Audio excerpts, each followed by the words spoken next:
오늘 멕시코 강호 톨루카 원정에서 레프가 4대0이라는 충격적인 대패를 당하면서 손흥민 선수의 챔피언스 리그 우승 도전이 준결승에서 아쉽게 막을 내렸습니다.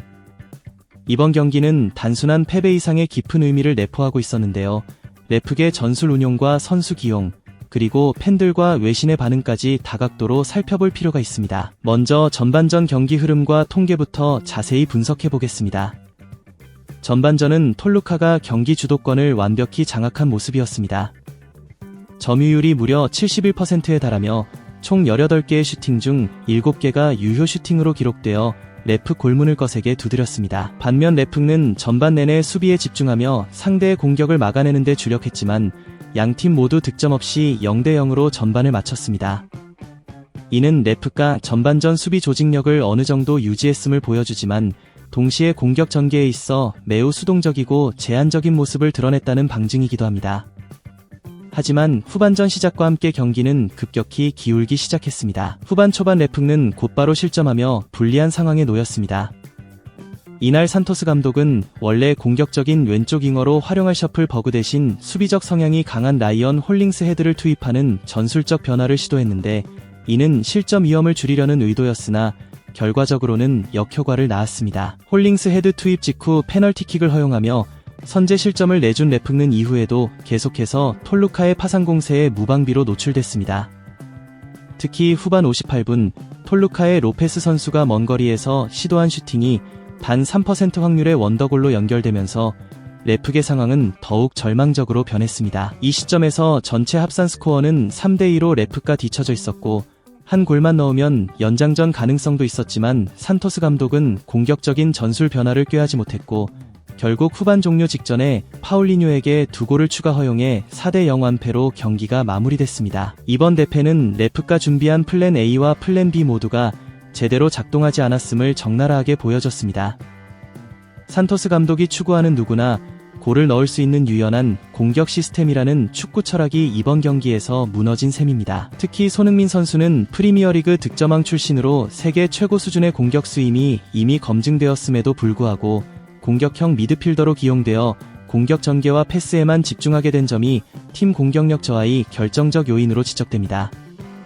경기 중 인상적이었던 장면 중 하나는 손흥민 선수가 수비 라인에서 공을 받아 탁월한 시야로 원터치 패스를 부안가에게 연결한 순간이었습니다. 부안가는 페널티 박스 안에서 슈팅을 시도했지만 상대 골키퍼 선방에 막히며 아쉬움을 남겼습니다. 이처럼 손흥민이 만들어낸 결정적인 찬스를 동료가 살리지 못하면서 공격 흐름이 끊긴 것은 매우 뼈아픈 부분입니다. 이후 이어진 세컨드볼 상황에서도 틸먼에게 패스가 연결됐지만 그는 골문 앞에서 쉽게 넣을 수 있는 슈팅을 하늘로 걷어올리는 결정력 부족을 드러냈습니다. 이 장면은 산토스 감독이 강조하는 누구든 골을 넣을 수 있는 팀이라는 이상과 현실 사이의 괴리를 상징적으로 보여준 사례로 볼 수 있습니다. 외신과 라이브 스코어 현장 중계에서도 이 두 장면은 큰 아쉬움으로 회자됐습니다. 부안가의 오른발 슈팅이 톨루카 골키퍼 루이스 가르시아에게 막히고 손흥민의 절묘한 스루 패스를 받은 부안가와 틸먼의 결정력 부재가 패배의 핵심 원인으로 지적됐습니다.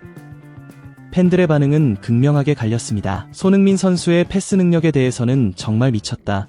떠 먹여주는 패스가 환상적이었다라며 극찬이 쏟아졌지만 동료 선수들의 마무리 능력 부족에 대해서는 맹렬한 비판이 이어졌습니다. 특히 틸먼의 골 실패 장면에 대해서는 프로 선수로서 최악의 실수, 저걸 못 넣는다는 게 믿기지 않는다는 격한 반응이 많았고 심판 판정에 대해서도 손흥민에게 명백한 파울이 있었는데도 불구하고 심판이 이를 무시했다는 불만이 터져나왔습니다. 또한 산토스 감독에 대한 비판도 거셌습니다. 계속 밀리는데도 라인을 내리고 수비적으로 버스 세우는 전술만 고집한다. 창의성이 전혀 없고 손흥민에게 공이 제대로 연결되지 않는다는 지적이 다수였으며 일부 팬들은 감독을 즉시 경질하고 리그에 집중해야 한다. 더 나은 지도자를 데려와야 한다는 대안까지 제시하며 감독 교체 요구가 확산되고 있습니다. 손흥민 선수를 공격의 중심으로 삼지 않고 공격형 미드필더에만 묶어두면서 팀 전체 공격력이 저하된 점에 대한 불만도 컸습니다. 한편 손흥민 선수가 MLS로 이적해 즐겁게 축구하기를 기대했던 팬들은 이번 경기 내용과 결과에 실망감을 감추지 못하고 있습니다. 앞으로 레프가 감독 교체와 함께 팀 분위기를 쇄신하고 전술을 재정비해 손흥민 중심의 공격력을 극대화할 수 있을지 팬들의 관심이 집중되고 있습니다. 요약하자면 이번 레프과 톨루카 간 챔피언스리그 준결승은 여러모로 중요한 시사점을 남겼습니다. 홈팀 톨루카가 압도적인 점유율과 공격력을 바탕으로 레프를 철저히 제압했고, 레프는 산토스 감독의 전술적 판단 미스와 선수 기용 실패로 완패를 당했습니다. 손흥민 선수의 뛰어난 기량에도 불구하고 동료들의 결정력 부족과 전술적 미비가 패배의 주된 원인으로 꼽힙니다. 팬들과 외신 모두 레프가 손흥민 선수를 더욱 적극적으로 활용하고 보다 효율적인 공격 전술을 도입해야 한다고 촉구하고 있습니다. 또한 산토스 감독의 축구 철학과 전술 방향성에 대한 전면적인 재검토가 불가피하다는 점 역시 이번 경기의 가장 큰 교훈입니다. 앞으로 레프가 이번 실패를 계기로 팀 전력을 재정비하고 손흥민을 중심으로 한 공격력을 극대화하며 새로운 지도부와 함께 성공적인 시즌을 이어갈 수 있을지 축구 팬들의 기대와 관심이 모이고 있습니다. 산토스 감독이 이번 충격적인 패배 이후 어떤 결정을 내릴지, 그리고 레프가 어떤 변화를 꾀할지 지켜보는 것은 앞으로의 중요한 관전 포인트가 될 것입니다.